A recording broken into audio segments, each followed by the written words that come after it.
My name is Dr. Anthony Levatino. I'm a practicing obstetrician-gynecologist, and I performed over 1,200 abortions. Today I'm going to describe a first trimester medical abortion.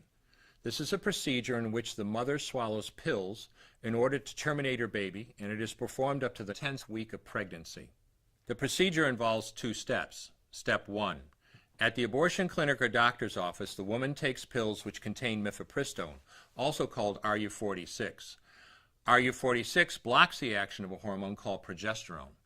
Progesterone is naturally produced in the mother's body to stabilize the lining of the uterus. When RU-486 blocks progesterone, the lining of the mother's uterus breaks down, cutting off blood and nourishment to the baby, who then dies inside the mother's womb. It is important to note that even after it has been taken, it is possible to reverse the effects of RU-486 and save the baby if progesterone is administered. The sooner, the better. Step 2.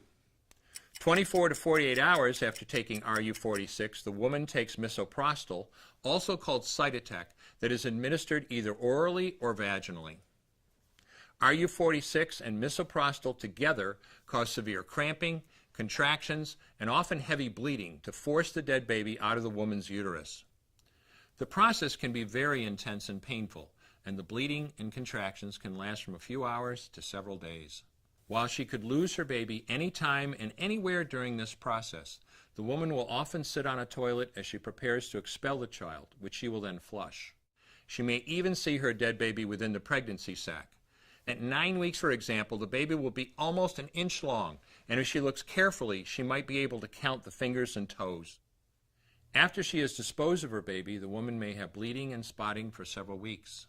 Bleeding lasts, on average, 9 to 16 days. 8% of women bleed more than 30 days, and 1% require hospitalization because of heavy bleeding.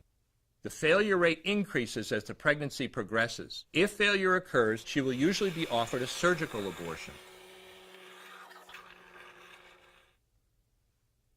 For the mother, medical abortion often causes abdominal pain, nausea, vomiting, diarrhea, headache, and heavy bleeding. Maternal deaths have occurred, most frequently due to infection and undiagnosed ectopic pregnancy. As I mentioned at the beginning, I'm Dr. Anthony Levatino, and in the early part of my career as an OBGYN, I performed over 1,200 abortions. One day, after completing one of those abortions, I looked at the remains of a preborn child whose life I had ended, and all I could see was someone's son or daughter. I came to realize that killing a baby at any stage of pregnancy for any reason is wrong. I want you to know today, no matter where you're at or what you've done, you can change. Make a decision today to protect the preborn. Thank you for your time. I will no longer do any more abortions.